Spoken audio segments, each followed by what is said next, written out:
gusto, un placer darle la bienvenida a esta conversación a la académica Isaura Becker. Ella es geógrafa de la Universidad de Chile y una de las autoras del libro Guardianas del Agua, Seguridad Hídrica en la Vida Cotidiana de las Mujeres y participante de la colectiva hidrofeminista La Gota Negra. Actualmente es doctoranda en Ciencias Sociales de la Universidad de Tarapacá. Y para conversar de hidrofeminismo, la escasez de agua y el impacto de las mujeres rurales. Isaura, un gusto saludarte, gracias por estar acá. Gracias. Bueno, entendemos que la escasez hídrica como un desequilibrio entre la oferta y la demanda del agua dulce de uso humano y producido por factores climatológicos y antrópicos, ya sean políticos, económicos, administrativos, etcétera, tienen efecto en el desarrollo de las actividades realizadas por la sociedad afectada. En este caso, para ponernos en contextos, son principalmente las mujeres las que se preocupan más por enfrentar la falta de agua en sus espacios domésticos, sus comunidades y sus territorios, Isaura. Bueno, antes que todo, gracias por la presentación, por la invitación a esta conversación. Bueno, respecto a la pregunta de si son las mujeres las principales preocupadas, yo a priori te diría que sí, en el sentido de que debido como al posicionamiento que ocupan las mujeres en el rol de trabajo de cuidados y de trabajo doméstico, son las primeras en sentir la falta de agua debido a todas las actividades que hay que hacer en el día a día que dependen del agua. Entonces, si son más las mujeres las que ocupan los roles de trabajo doméstico no remunerado en Chile, que eso también se ha súper investigado y es en general así en el mundo, el impacto que tiene la falta de agua se convierte en efectos muchísimo más profundos en sus vidas cotidianas. Ahora, partía diciéndote a priori porque de todas maneras tenemos que considerar que la posición de todas las mujeres no es igual en todos los contextos, como si bien el patriarcado tiene un efecto, hay otros sistemas de dominación y de exclusión que afectan como el capitalismo y el colonialismo. Entonces, em, puede ser que en una comunidad que esté más cercana a actividades que implican mucho despojo de agua, quizás un campesino varón o un campesino no binario también se preocupe quizás más que una mujer que esté viviendo en un sector que no vive con esa profundidad de la escasez hídrica. Eso en el sentido de la preocupación, pero en términos generales yo te diría que más allá de la preocupación, sí se ha visto que son las primeras en responder, en buscar estrategias para poder subvertir la falta de agua. Son como las primeras en tomar acción y de ahí las primeras en organizarse también y en demandar mejores condiciones para el acceso al agua en los hogares. Así que si bien siempre hay que tener en cuenta como todas esas particularidades y que quizá una mujer con mejores capacidades económicas va a tener más capacidad de responder que una mujer que no, y así lo mismo si es que una mujer es blanca o una mujer indígena y todas esas intersecciones hay que tenerlas en cuenta. Sí es algo que al menos, por ejemplo, en el libro Guardianas del Agua pudimos ver en todas estas comunidades y las mismas mujeres también decían o notaban la diferencia, por ejemplo, con los varones de sus comunidades, porque muchos no están en la casa todo el día y no conocen eh, los problemas que ocurren cotidianamente con el cuidado de los niños, de los adultos mayores, de la cocina y todo eso. Exacto, exacto. Bueno, Isaura, en este caso, como dices tú, sí es importante la labor de la mujer en priorizar cómo mantenemos y cuidamos el agua también. Bueno, en Chile, en la actualidad, la escasez hídrica se ha vuelto un tema bien importante y urgente de abordar. Hoy en día, gran parte de la población rural no cuenta con el acceso regular al agua potable y existen muchas comunas del país que ya fueron declaradas con escasez hídrica. Todo esto en un contexto de mega sequía, concepto que hace referencia a que es la sequía más larga de los últimos años, o sea, esto en 60 años, imagínate. Ahora la zona central del país se ha visto fuertemente afectada. Ya esto, la Dirección Meteorológica de Chile en el 2021 ya registró un déficit que está entre el 70 y el 100% entre Coquimbo y el Maule, con las regiones más afectadas ya en este tema. En relación al agua, existe el problema de que, a pesar de que podemos estar de acuerdo con el derecho humano al agua, esta no considera necesariamente la escasez hídrica y a qué en realidad le estamos quitando agua. Bueno, es un gran tema y claramente es un problema urgente de abordar en el país, como por todas las dificultades que implica la falta de agua. Em, yo creo que respecto a la pregunta hay como dos entradas. Una primera es que el agua está privatizada a nivel constitucional y las reformas que se han hecho no son retroactivas, entonces toda la distribución desigual que hay del agua entre usuarios domésticos y actividades de extracción para la agricultura, la minería, entre otras actividades que operan a gran escala, eh, ya de alguna manera están distribuidas así. Y la reforma que se hizo el año 2022 no cambia esa distribución que ya era desigual. Entonces, si bien hoy día hay ciertos intentos de poder priorizar el derecho humano al agua, siguen habiendo problemas de acumulación que, respondiendo como a qué le estamos quitando agua, le estamos quitando agua a los usuarios domésticos que no pueden participar de la gestión del agua porque no son dueños de derechos de aprovechamiento, y también a la naturaleza y a los ecosistemas, porque de alguna manera el sistema extractivista va a priorizar la producción versus la conservación de los ecosistemas y de las cuencas, que hace que sea tanta la presión que estemos en una situación de megasequía, que si bien hay una parte que es meteorológica, la parte político-administrativa es muy relevante para, como ahí también se pueden hacer muchas cosas para cambiar esta situación. Claro. Y respecto como a la segunda entrada, es la crítica que hacen algunos movimientos feministas a el derecho, o hidrofeministas al derecho humano, en el sentido de que se centra en el acceso humano, ¿no? Y ahí habría que incluir también los derechos de la naturaleza para permitir que el agua siga corriendo, ¿no? Porque las cuencas tienen que ser protegidas para que haya una circulación y un ciclo hídrico que se mantenga en el tiempo. Eso. Claro, entiendo. Gracias por tu respuesta. Mira, trabajando en la intersección del feminismo y los estudios ambientales, Astrida Neimanis es la figura principal del pensamiento hidrofeminista. Sus ideas sobre lo humano y la materia húmeda se exploran en libros como Body of Water del 2017 y han tenido un profundo impacto en cómo podemos pensar sobre el agua de nuevo. El hidrofeminismo enfatiza una colectividad radical. Si todos somos cuerpos de agua, entonces estamos conectados al planeta acuoso a través de fluido continuo. Isaura, ¿podrías hablarnos más respecto a este concepto que nos entrega Neymanis? Sí, bueno, es un concepto bien hermoso. Yo creo que todavía me falta harto leer más a las propuestas de Neymanis, pero viene a dar un vuelco en cómo entendemos como el cuerpo, esta idea de que los cuerpos son solo carne y como las experiencias encarnadas, para dar cuenta de que los cuerpos están constituidos de agua. No solamente los cuerpos humanos, también los cuerpos de los animales y los cuerpos de la misma naturaleza, o sea, los ríos, las plantas, todo de alguna manera se puede desarrollar biológicamente gracias al agua. Entonces ella da un vuelco en cómo comprendemos el cuerpo, y eso además nos lleva a la discusión de que somos profundamente y biológicamente interdependientes entre lo humano y lo no humano.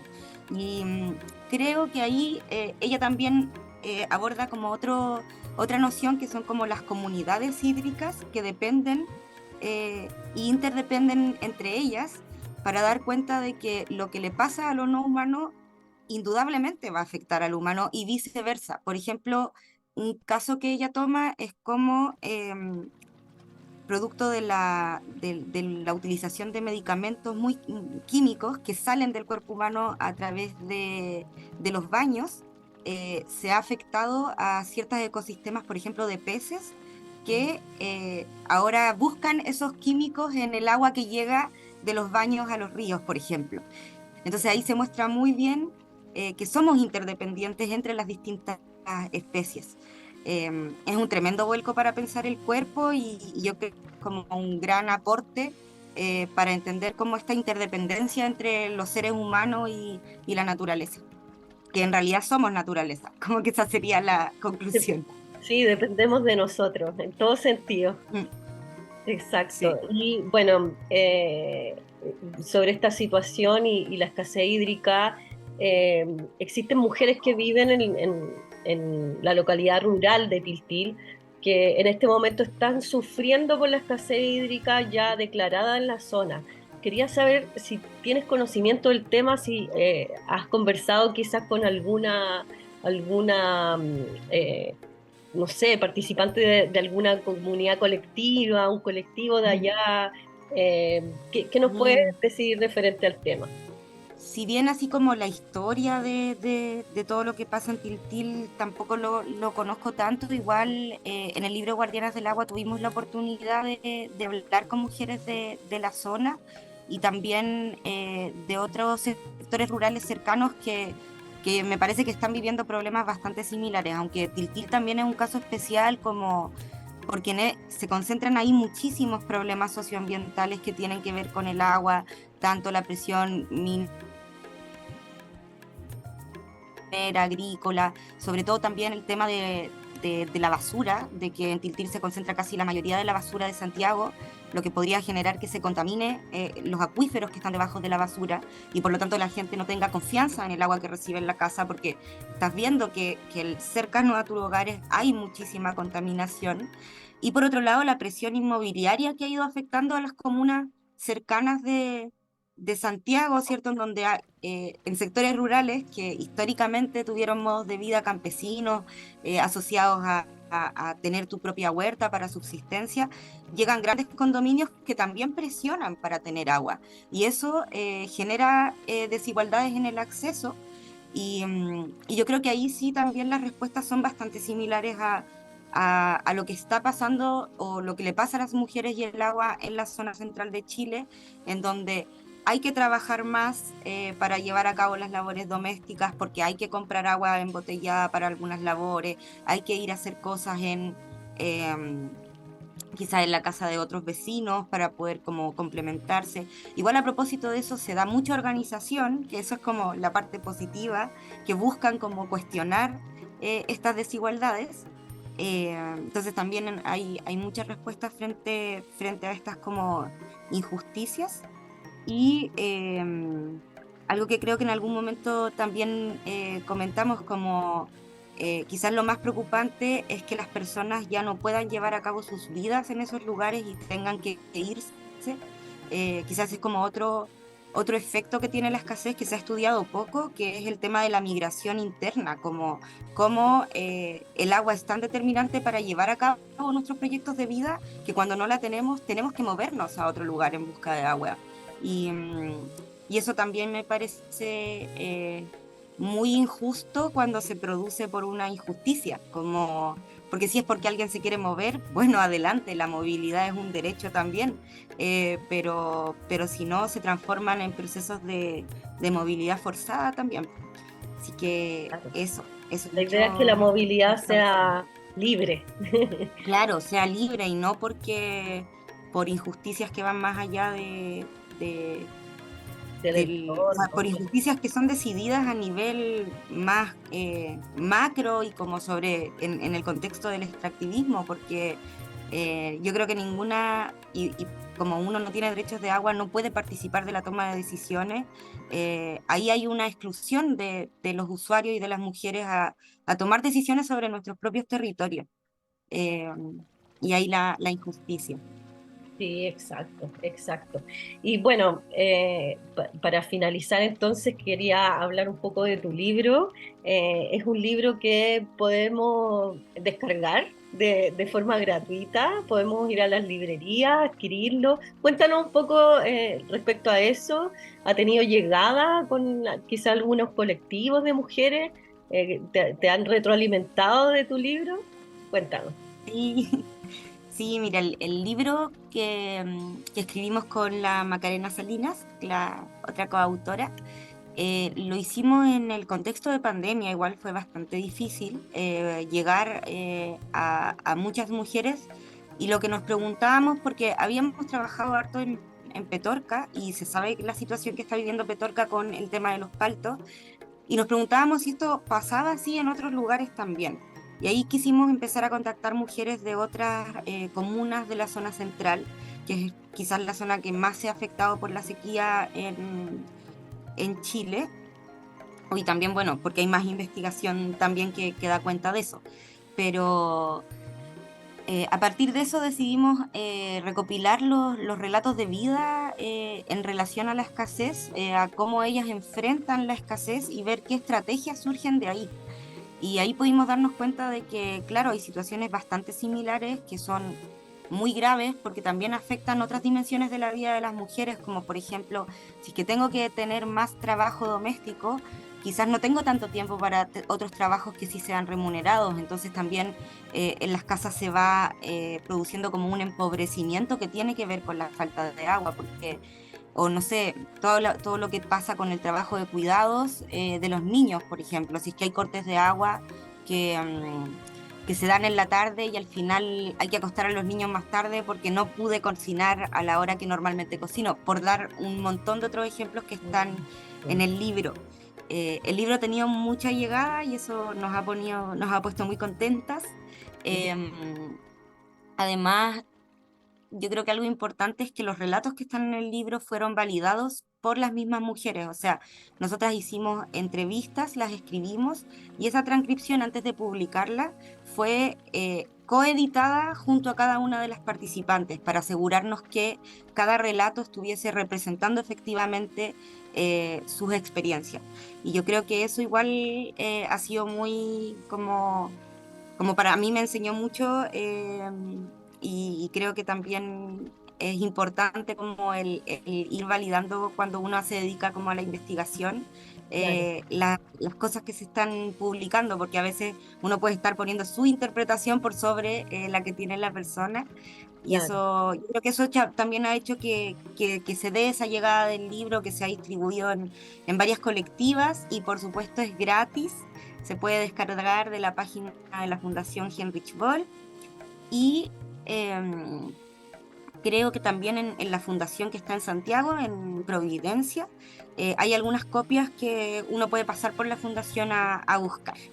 Ah, Así que súper bien, qué hermoso trabajo, te felicito a ti, te felicito por esta labor de contribución y ayuda a comunicar a las mujeres de que existen fundaciones, existen personas que ayudan a visibilizar este tipo de problemáticas que muchas veces quedan a la deriva, la gente afectada nunca se puede comunicar con las demás de lo que les está pasando y ustedes han hecho una gran labor respecto a esto. Creo que llevar el concepto de hidrofeminismo a localidades donde no lo conocen y ujú, poder enseñarlo, creo que es muy bonito, no solamente que en Chile, sino que más allá de la región, en otros países.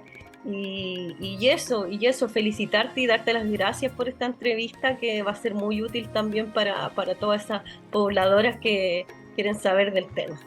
eso, muchas gracias. No, Gracias. muchas gracias a ti también por la labor, por el registro, por hacer también la visibilización de estos temas. Yo creo que es algo que realmente nos compete a todas y todos en esta crisis climática sin precedentes que estamos viviendo y de alguna manera, a partir del compromiso también con los feminismos, tenemos que actuar de todas las maneras posibles, como ya sea en disputas jurídicas, locales y sobre todo visibilizando las experiencias de distintas partes. Así que muchas, muchas gracias. Gracias a ti.